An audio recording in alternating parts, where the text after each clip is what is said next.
Donc sur la partie 1, on était resté plutôt la course, après je t'avais introduit quand même légèrement l'avion, tu vois, comment venir en avion. Vous avez un petit peu partie intégrante de la course, on est quand même plus ou moins obligé.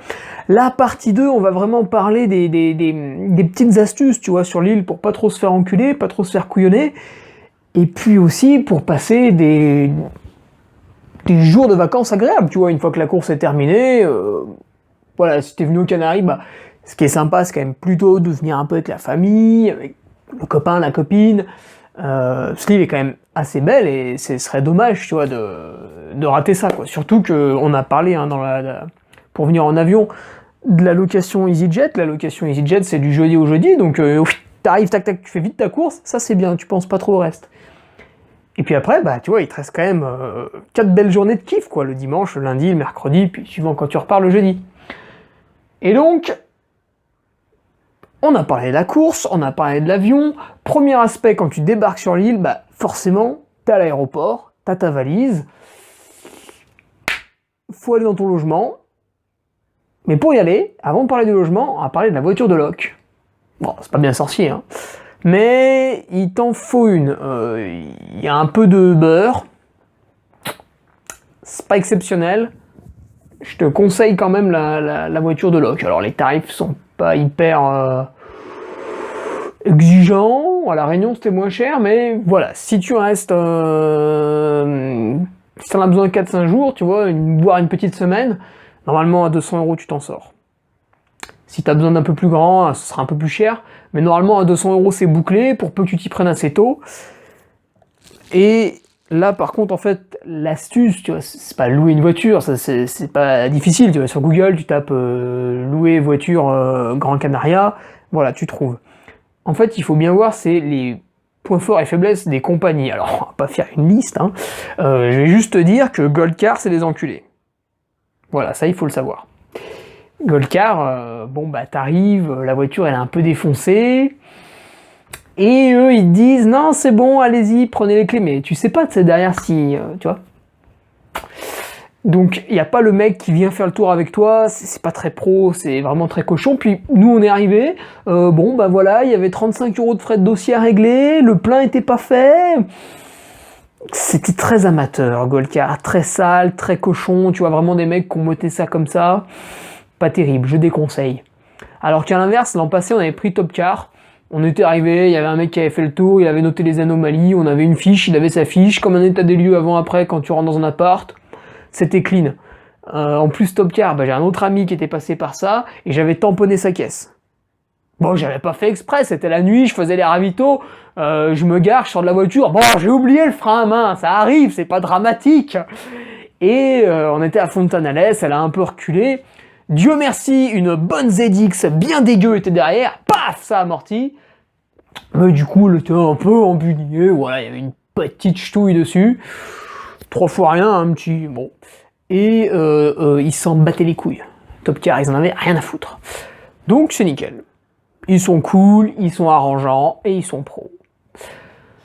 Après, voilà, il y a aussi Avis qui est pas mal du tout, et puis si jamais toi t'as eu l'expérience avec une autre, tu me la cites. Donc une fois que tu vois que t'as bien réservé ta bagnole, donc bah, je conseille Top Car, hein, tu vois, l'an prochain je referai avec Top Car, on se fera pas avoir. Alors, on a choisi au hasard Goldcar, putain, on a été con. Mais bon, on en a appris, quoi. Et tu vois, du coup, une fois que tu as loué ta voiture, il a fallu aussi que tu réserves ton logement. Bah, si tu connais pas encore, je t'invite à découvrir Airbnb, c'est quand même génial. On va pas se mentir, le tarif des hôtels, je sais pas, c'est peut-être 2 fois plus cher. Alors qu'Airbnb, bah, 1, c'est moins cher, et 2, t'as un meilleur service, quoi. Souvent, le mec, il te laisse à bouffer, t'as son wifi, t'as la cuisine pour te faire à manger que t'as pas dans l'hôtel, tu vois. À l'hôtel, t'es obligé d'aller manger soit au resto de l'hôtel, ou c'est pas des bons aliments, soit au restaurant dehors. Pareil, c'est pas terrible avant une course, tu vois, il y a forcément un peu de sel, un peu de sauce, etc. Même s'il y a moyen de très bien manger aux Canaries, on l'abordera juste après. Donc la location, Airbnb. Ou louer, bah c'est une très bonne question, parce que l'île est grande, hein. Si tu loues un peu n'importe où, tu vas être complètement couillonné. Par exemple, si tu loues au milieu de l'île, il te faudra 1h30 pour te rendre au départ, avec des routes qui tournent dans tous les sens, t'auras gerbé déjà 3 fois avant. Un petit peu comme Jim. Ah non, lui c'est pendant. Et donc où louer? Nous, la première année, on avait fait le port d'Agaète, parce que le départ était à Agaète, donc on s'était dit que c'était pas mal d'être là-bas. Agaète, c'est sympa, on y reviendra pareil dans la deuxième partie, quand je présenterai plus les villages, mais du coup, à Gaète, bah, on s'est tapé 1h15 de... Depuis l'aéroport, il y avait quasiment 1 heure. Après, on est revenu le jeudi chercher les dossards, il y avait 1 heure de bagnole aller-retour. Enfin, on était un peu loin de tout, en fait, c'était un peu chiant. Mais à Gaète, c'est très joli, parce que c'est une petite ville, c'est une toute petite ville, équivalente à... je sais pas... Si t'es à Grenoble, c'est équivalent à une commune genre Saint-Martin-du-Riage. Et donc à Gaète, voilà, c'est petit, c'est un petit port. Et juste au-dessus, t'as ce qu'ils appellent Tamadaba, c'est une espèce de grande forêt. Alors t'as 1000 mètres de dénive quand même, très verte, là où il pleut souvent, mais du coup c'est très très beau. Pour aller faire tes petits footings là-bas, c'est sympa. Enfin même des sorties longues, hein, avec 1000 mètres de dénivelé, on peut seulement y aller. Et puis cette année, on n'a pas été à Gaète parce que le départ a été déplacé à Las Palmas, puis bon, on avait déjà fait. Du coup, on a testé San Bartolomé de Tirayana. C'est Tunte aussi, ça s'appelle, c'est l'avant-dernier ravitaillement de la course. Et là, à San Bartolomé, alors c'est pas mal parce que c'est très très beau, c'est vraiment un village typique. Il y a que des Canariens là-bas, enfin que les mecs de l'île. Il n'y a pas un hôtel, rien, là c'est que du Airbnb chez l'habitant, donc c'est vraiment génial. Mais bon, du coup t'es un peu loin aussi, tu vois, il y a un peu de route. Bon, on avait 40 minutes pour aller à Maspalomas, pour prendre le dossard. Et pour aller au départ, on a mis 1h15. Donc c'était sympa, on a passé une excellente semaine là-bas, parce que c'est très très beau. Il faut savoir qu'à Stunte, bon, niveau vélo, c'est la fête du slip. Mais niveau course à pied, bah, tu peux faire des petits footings, tu peux monter au Pico, t'es sur le chemin pour aller au Pico de las Nieves. Si t'es allé au Pico, bah, juste avant il y avait une bifurque à gauche pour aller au Roque Nublo, donc c'est une autre balade que tu peux faire depuis la maison, ça c'est très intéressant. Donc c'est vraiment bien pour être à la cool, pour profiter de l'île. Maintenant, si tu viens purement pour la course, je te conseille le jeudi soir, etc., de loger proche de l'aéroport Maspalomas, tu vois, pour faire aéroport, dossard, et hop, départ après. Et après, tu reviens au milieu de l'île pour kiffer. Donc tu vois, l'an prochain, nous, ce qu'on va faire, c'est qu'on va louer à Agüimes. Agüimes, c'est pas compliqué. T'as l'aéroport là, t'as Maspalomas là, et Agüimes, c'est entre les deux, légèrement, dans les terres. Donc de l'aéroport, tu dois avoir 1/4 d'heure pour aller à Agüimes, et une fois que t'es à Agüimes, tu as 1/4 d'heure pour aller à Maspalomas. Là, c'est cool. Et en plus, Agüimes, bah, t'es en début de terre, t'es à 300 mètres d'altitude, et tout de suite, t'as des chemins qui partent direction Santa Lucia, San Bartolomé, et donc le Pico de las Nieves, mais cette fois par un chemin beaucoup plus soft qui monte en palier, tout aussi intéressant, hein, qui en plus n'est pas pris par la course, donc à découvrir. Et là au moins à Agüimes, tu peux loger toute la semaine et tu fais tout. Donc pour le logement, on y est, c'est bon. Après, bien sûr, tu peux loger à Las Palmas, mais bon, c'est une grande ville, donc c'est très peu intéressant. Puis tu fais aéroport Las Palmas, donc 35 minutes, ouais, 30 minutes. Et une fois que t'es chez toi, faut retourner à Maspalomas, prendre le dossard tout au sud, et revenir après pour le départ. Donc c'est un peu chiant. Tu vois, je te conseille de te concentrer dans la zone aéroport arrivé, quoi, Maspalomas. Et nous, on loue à Agüimes parce que Maspalomas, je l'ai déjà dit, c'est moche, c'est une ville-hôtel. Il n'y a que des hôtels, pour une population qui en plus nous intéresse pas trop, parce qu'il faut savoir que c'est des retraités allemands, danois, norvégiens, tout ce que tu veux, enfin voilà, c'est du gros blanc en tongs en gros, hein, donc c'est pas terrible. Voilà, Maspalomas, t'y vas une journée, c'est fini quoi, t'as tout vu pour tout le temps. Donc une fois qu'on a parlé un petit peu des logements comme ça, il y a quand même un truc à signaler, tu vois, le Airbnb c'est sympa, t'es chez l'habitant, mais les mecs là-bas ils ont pas de chauffage. Bon, peut-être qu'il y en a qui l'ont, hein. Mais en règle générale, toi, ils ont pas comme chez nous le bon radiateur en fonte là accroché au mur avec un petit débit. Non, eux en fait ils ont pas de chauffage, et puis bon c'est normal, il fait globalement chaud sur l'île. Et du coup, pour les jours où il fait froid, etc., bah, ils ont, je sais pas, un poêle à bois, nous on avait le poêle à bois à Saint-Bartholomé, ou des chauffages d'appoint électriques. Mais du coup, généralement, dans leur maison, il y a une petite fraîcheur, une petite humidité ambiante assez fraîche, qui fait que tu peux vite tomber malade. Donc, prends un petit peu de chaud, parce que ça, c'est très pervers. Tu vois, t'as l'impression, tu pars aux Canaries, c'est tranquille, c'est cool. Il fait chaud, il fait beau, alors c'est vrai, en règle générale c'est vrai. Mais quand il pleut, qu'il fait un peu mauvais, qu'il n'y a pas forcément le soleil, ben tu peux vite passer une journée à 10-15. Et ta maison, elle tombe à 15 degrés aussi. Donc il fait froid. Donc t'as un petit coup de froid, tu chauffes, ça va mieux, enfin voilà, il y a des écarts de température, fais gaffe, prends du chaud. Prends du chaud. Surtout si t'es accompagnateur, hein, vu que la nuit fait 4-5 degrés, franchement tu vas avoir super froid. Alors prends du chaud, prends du chaud. Et même nos amis coureurs, hein, que je vois passer à poil la nuit, puis finalement le jour ils bâchent parce qu'il y a un écart de température de 20 degrés, forcément ils le prennent dans la poire, ils ont transpiré la nuit, ils arrivent, il y a la chaleur, voilà, la nuit, petit bandeau, les gants, un petit bœuf, et il faut couvrir les extrémités, déjà rien que pour la perte calorique, et puis surtout pour le coup de froid, et bien couvrir aussi le ventre avec un petit coupe-vent, les coupe-vents sans manche, hein, très pratique.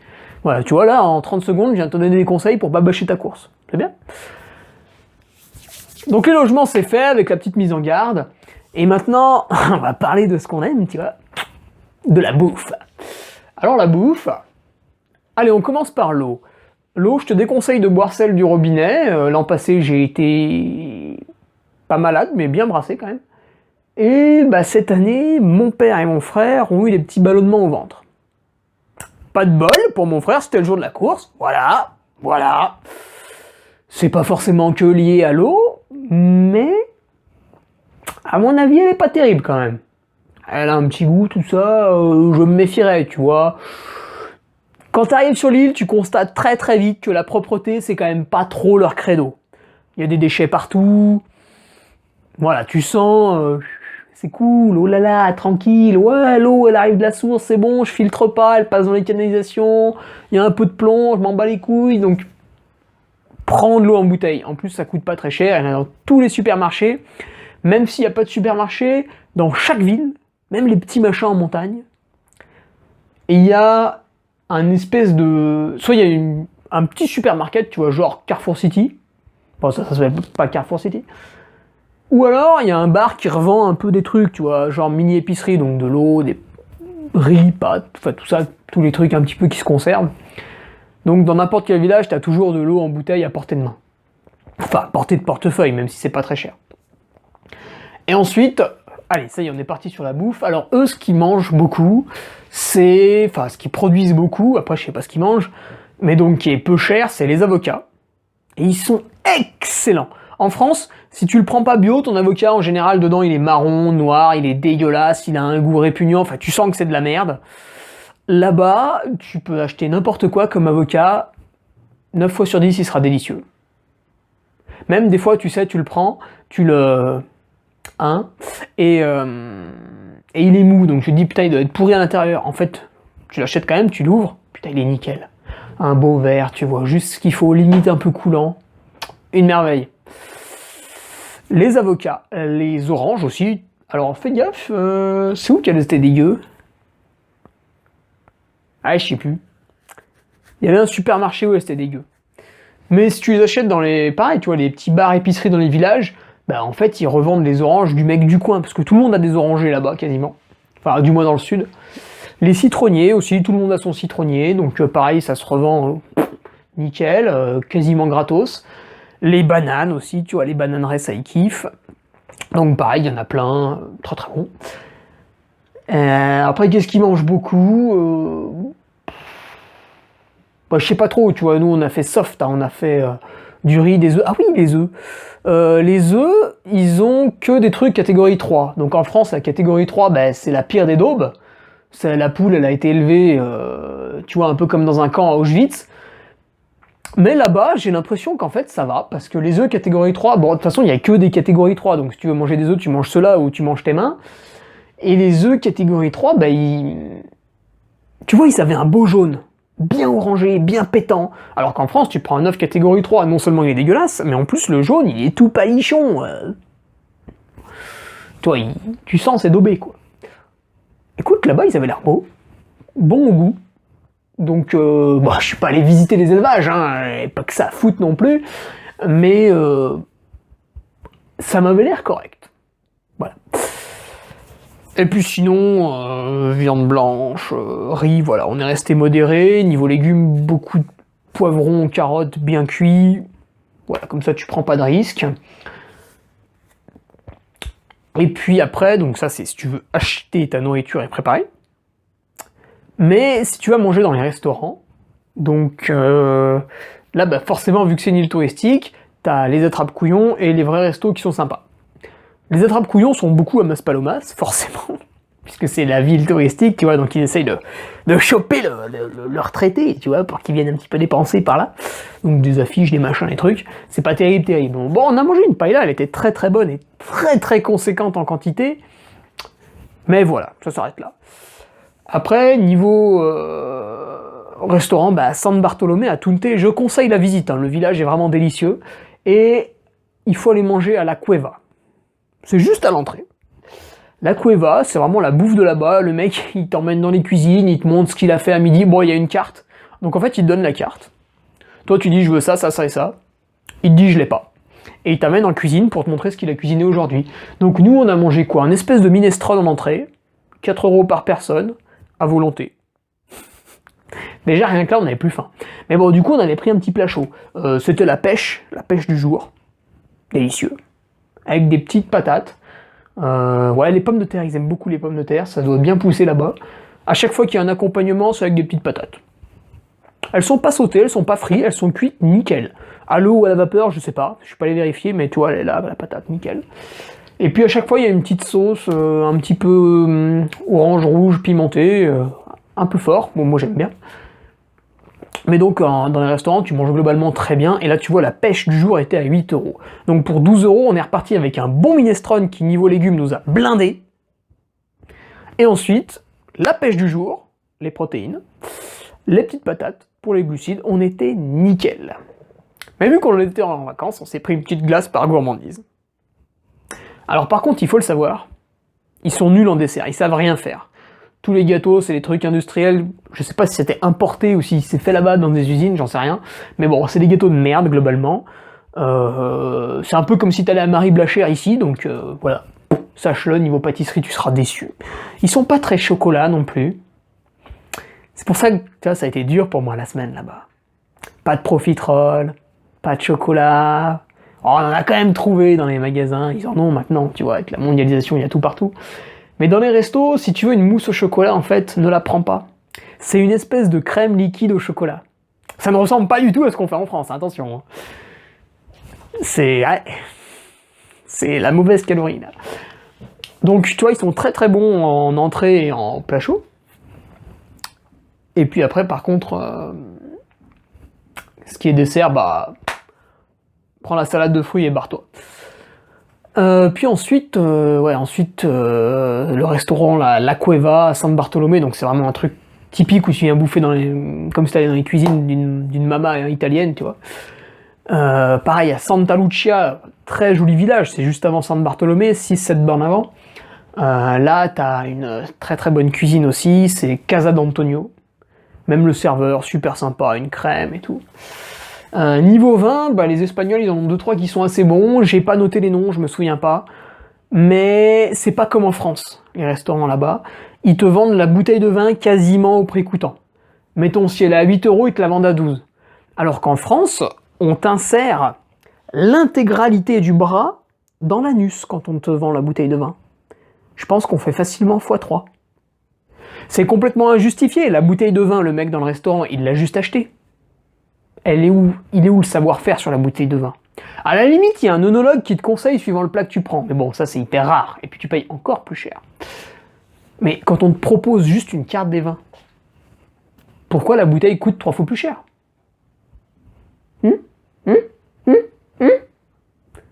Bah, là-bas, elle coûte un petit peu plus cher, mais ça reste très correct. Et les vins sont assez bons. Bon, par contre, si c'est du vin espagnol, bah, je pense que niveau sulfite, nitrate, Dieu sait quelle saloperie, ça en est blindé, malheureusement. Mais bon, c'est agréable au goût, alors écoute, un petit verre, ça n'a pas fait de mal. Il y a eu plusieurs verres d'ailleurs. Bon, c'était exceptionnel. Donc voilà, niveau vin, bah, tu peux y aller aussi, ils sont assez bons, il y a juste les desserts à fuir. Et puis à Gaète, on était allé dans un restaurant sur le port, pareil, très sympa, bah là, on avait pris la pêche du jour, hein, encore une fois, au moins tu peux pas te tromper, quoi. C'est vraiment très très bon. Et puis ouais, voilà, pour moins de 10 euros, t'as mangé, il faut le savoir ça. Pour moins de 10 euros, t'as mangé, et en quantité, vraiment en quantité. Un plat, ça suffit en général. Inutile de prendre la salade avant ou quoi que ce soit, un plat, ça suffit. Et prends pas les trucs genre salade César ou quoi, c'est de la salade en sachet. Ils font pas pousser de salade sur l'île ou alors très très peu. Si tu prends un truc en entrée et que tu veux que ce soit de l'île, c'est vraiment tout ce qui est soupe et minestrone. Et puis donc là, bah ça y est, t'as mangé. Donc tu t'es logé, tu sais comment manger sur l'île. Évidemment TripAdvisor aussi pour se faire une bonne idée. L'application TripAdvisor. Et on va peut-être passer au loisir maintenant sur l'île. Bah t'as toutes les randonnées déjà. Et là c'est assez bien balisé. Du moment que tu restes sur leur chemin de randonnée. Si jamais tu t'égares en te disant je vais prendre ce petit chemin qui serpente à droite et qui a l'air d'aller en haut de la montagne, là t'es dans la merde. Il peut aller n'importe où, ça peut devenir un chantier, il n'y a plus de balises, plus rien. Il faut bien rester sur leur chemin avec les petits panneaux en bois, le bandeau jaune ou rouge. Et à chaque fois, tu vois, c'est marqué le nom de la ville, les kilomètres, voilà. Il faut bien respecter ça, et là tu seras sur des très très beaux chemins, tu vois. Souvent il y aura les petits escaliers en pierre et tout. Enfin, vraiment, ils en prennent soin, hein. C'est bien fait, hein, mais c'est normal, il y a aussi beaucoup de touristes qui font des randonnées, tu les croiseras. Bon, par contre, vu que c'est des touristes allemands, ils sont chiants, ils s'enlèvent pas du chemin, ils sont irrespectueux. Globalement, tu vois, l'allemand est un bourrin, donc si tu fais un petit peu de footing là-bas, fais attention. Et la randonnée, donc voilà, tu vois, c'est facile, il suffit, tu vas en voiture, tu tombes sur un panneau des chemins, tu peux filer après. Je t'invite aussi à aller sur l'application Strava et à zoomer. Tu verras tous les chemins détaillés, mais prends bien ceux qui sont en gros pointillés jaunes. Sinon les autres, alors je les ai essayés, hein, tu vois, de temps en temps, tu pars, oh, une piste, t'es content, t'es sûr que c'est là où tu vas, ouais, c'est bon, c'est plein sud, c'est là où je vais. Et puis d'un coup, bah, y a une barrière. Parce que t'arrives dans le champ de je sais pas qui et c'est fermé. Donc respecte bien les chemins balisés, sinon tu vas arriver dans des cul-de-sac et tu vas te perdre. Ensuite, y a le vélo, il y a du vélo à faire sur l'île. Alors si tu veux emmener ton vélo, c'est assez cher, parce qu'il faut une housse à vélo. Et si tu veux pas qu'il se fasse détruire à l'aéroport par des gougnafiers qui balancent les valises n'importe où, il te faut la housse rigide en plastique. Je pense qu'à produire, ça doit coûter 30 €, et on te la vend entre 600 et 1000 €. Voilà, là encore, hein. C'est bon ça. Donc moi j'ai encore jamais amené mon vélo là-bas pour l'instant, j'ai toujours utilisé Freemotion. Une enseigne en verre. C'est des mecs sur l'île, il y a 4 ou 5 boutiques, ils louent des vélos. C'est très très pro, hein. Donc tu vas sur leur site internet, tu réserves en avance, ça va de 15 à 30 € par jour, suivant si tu veux louer un vélo à 1500 € ou un vélo à 5000 €. Tu vois, tu peux te faire plaisir en louant une bête de guerre, tu vois, un jour. Et là, après, c'est la fête, quoi. T'arrives à Freemotion le jour où t'as loué, c'est ouvert du lundi au dimanche. Il y en a à Las Palmas, en haut à droite, et il y en a 2 à Maspalomas, il y en a un petit peu en dessous de l'aéroport, donc voilà, c'est assez facile d'accès. Les mecs sont super sympas, c'est des passionnés, tu vois. Et donc t'arrives, tu mets juste 100 € de caution. Alors ça m'a fait rigoler, parce que moi j'ai loué un vélo à 3000 balles, j'ai posé 100 € de caution. J'ai hésité à le ramener avec moi dans l'avion, pour 100 €. Mais voilà, donc franchement c'est à la cool. Bon, en plus tu discutes 2 minutes avec le mec, il te file des bidons parce que bah je les avais oubliés, j'avais pas envie de payer 4 € un bidon. Ouais, il me les a filés, c'était sympa. Et voilà, ils ont des cartes aussi plastifiées, super bien faites pour les routes. Ouais, parce qu'il faut le savoir, si tu prends une carte à la con, c'est possible qu'on t'indique une route, et en fait c'est une piste forestière. Sur 20 bornes c'est un peu long, hein. J'ai essayé, c'était long, voilà, tant pis. J'étais dans le sud, j'étais perdu. Je pensais que c'était une route. J'avais pas le choix, c'était ça ou je faisais 100 bornes dans l'autre sens. Tant pis. Donc voilà, la carte dans les magasins de cycle, très très utile. C'est celle qui est la plus précise, et puis elle est plastifiée, donc comme ça tu peux prendre des grosses rincées sur la gueule, y a pas de souci. Donc je te conseille, hein, la location de vélo, Freemotion, vraiment les mecs super sympas. Il y a le petit compteur, il y a tout ce qu'il faut. Et donc, allez, pour conclure là sur les vacances un peu dans l'île, souvent, alors je sais pas si on te l'a dit, moi on me l'avait dit avant que je parte, on te dit l'île elle a plusieurs climats. C'est vrai. T'as le nord-ouest, vers Agaete là, tu vois. C'est le climat genre pluvieux. Bon, il pleut pas tous les jours, hein, globalement il fait beau. Mais quand il va pleuvoir sur l'île, ça va démarrer par là. C'est toujours... Là où il pleut le plus, c'est là-bas. Après, il pleut pas beaucoup par rapport à chez nous en avril-mai, où il pleut quasiment tous les jours. C'est un peu chiant d'ailleurs. Mais voilà, vers Agaete, c'est vraiment la région la plus verte parce qu'il pleut assez souvent. T'as les montagnes, t'as Madaba, petit village forestier abandonné, très sympathique, très beau à voir. Donc c'est un coin sympa pour être un peu seul. Après, pour être encore un peu seul, donc genre il n'y a qu'une route qui y va et tout, t'as le sud-ouest. Côté Mogane, la Aldea, je sais plus comment ça s'appelle. Là, t'as qu'une route pour y aller, ça tourne dans tous les sens, il n'y a pas d'autoroute. Sur tout l'ouest, là, il n'y a pas d'autoroute, il n'y a rien. Il n'y a rien. C'est hyper sauvage. Donc là-bas, vraiment, si tu veux y aller, c'est pour le dépaysement total après la course. Et ensuite, tu as le sud, donc là, c'est Maspalomas, il fait très chaud. Pendant 15 bornes, il n'y a pas un truc vert, c'est que les falaises, les rochers, les canyons. Je déconseille, c'est pas très beau. Ça vaut le coup d'y aller une journée, hein, juste pour voir. Il y a les dunes, mais c'est pas très grand, hein, c'est vite fait les dunes. Hein. Tu fais un petit tour de chameau dans les dunes, c'est sympa. Ensuite, tu as tout l'est. Donc là, pareil, comme Maspalomas, je déconseille, c'est répugnant. C'est vraiment, tu sais, toutes les périphéries urbaines. Tout l'est, toute la côte est, c'est toutes les périphéries urbaines, tu vois, bord de l'aéroport, tout ça. C'est vilain, c'est sale, c'est... Bon, c'est nul. Jusqu'à Las Palmas. Las Palmas, pareil, c'est pas terrible, c'est une grande ville, c'est un petit peu comme si t'allais loger dans Grenoble, voilà, tu te fais chier. Et puis après, elle s'étend un petit peu toute la montagne. Donc en fait, ce qui est intéressant, si tu veux y passer des bonnes vacances, c'est d'aller quasiment au centre, tu vois. Une demi-heure au-dessus de Maspalomas, à partir de Fataga, c'est très beau, mais San Bartolomé de Tunte, ça l'est encore plus. Ensuite, t'as Tirayana, Tereda, Artenara, tu vois, tout ça, c'est des villages un petit peu du milieu de l'île qui sont à entre 1000 et 1500 mètres d'altitude, c'est vraiment très, très, très sympa, c'est magnifique. Les routes tournent sans arrêt parce que tu sais, il y a toujours un canyon, un truc comme ça. Je pense que la route qui est... Enfin, la plus longue ligne droite doit faire 300 mètres là-bas.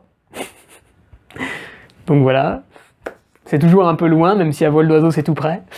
Mais vraiment le milieu de l'île, magnifique, quoi. Vers le Roque Nublo, tout ça, c'est là où il faut loger. Donc, à partir du nord, c'est après Terror. Et à partir du sud, c'est après Fataga. Tu vois, toute cette partie-là. Terror, Fataga. Et là, comme ça, on pourrait dire... ouais, Mogane, enfin tout l'ouest, hein, même, c'est magnifique. Mais après, t'es vraiment loin quand même. Tout l'ouest et jusqu'à la côte est. Dès que t'es à Telde, Tamarichete, tout ça, là, ça c'est là, faut arrêter, c'est la périphérie urbaine. Bah voilà, écoute, donc moi l'an prochain, bah c'est parti, hein, du 20 au 24 février, on y retourne, Transgran Canaria 2019, après un bel érysipel en 2017, donc j'avais le pied qui était rouge, qui faisait 50 degrés, qui était gros comme une patate, donc c'était tout juste si j'enfilais une chaussure, tu penses bien que j'ai pas fait la course. Cette année, bah fracture de rotule, pas de course non plus. Écoute, l'an prochain, hein, peut-être, Inch'Allah. Mais en tout cas, on ira au moins pour passer un bon moment. Parce que le voyage est pas cher, les appartements sont pas chers, la loc de voiture est raisonnable et la bouffe est moins chère qu'en France aussi. Donc, c'est tout bénef pour se faire kiffer. À l'an prochain là-bas.